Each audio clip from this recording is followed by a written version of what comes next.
அழகர் பெருமாளின் தசாவதாரம் என்ன சொல்லுது தெரியுமா? மனிதன் அமீபா என்ற ஒரு செல் உயிரினத்திலிருந்து படிப்படியாக எப்படி மனித ரூபத்தை அடைந்தான் என்பதையும், அதர்மம் அதிகமானால் கடவுள் எப்படி தலையிடுவார்னும் சொல்லுது. மச்ச அவதாரம் கடல் வெள்ளத்திலிருந்து வேதங்களை காக்க மீனாக வந்தார். நீரில் மட்டும் வாழக்கூடியது. கூர்ம அவதாரம் பார்க்கடலை கடையும் போது மலையை தாங்க ஆமையாக வந்தார். நீரிலும் நிலத்திலும் வாழக்கூடியது. வராக அவதாரம் பூமாதேவியை பாதாளத்திலிருந்து மீட்டார். நிலத்தில் மட்டும் வாழும் பன்றியாக. நரசிம்ம அவதாரம் பக்தனை காக்க பாதி மிருகம் பாதி மனிதனாக வந்தார். வாமன அவதாரம் அகந்தையை அடக்கக்குள்ள மனிதனாக வந்தார்.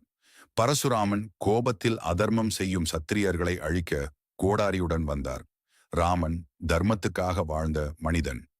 வேட்டையாடி உண்டதை எடுத்துச் சொல்லும் வில்லுடன் கிருஷ்ணன் அறிவால் எல்லாத்தையும் சமாளித்தவர்.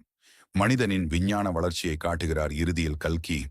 அதர்மம் ரொம்ப அதிகமானால் வரப்போர் அவதாரம் இதுதான் தசாவதாரம். இதில் உக்கிரமான அவதாரம் தவிர்க்கப்பட்டு மோகினி அவதாரம் நடத்துவார்கள். வைகையில் இறங்கிய அழகருக்கு ராமராயர் மண்டபத்தில்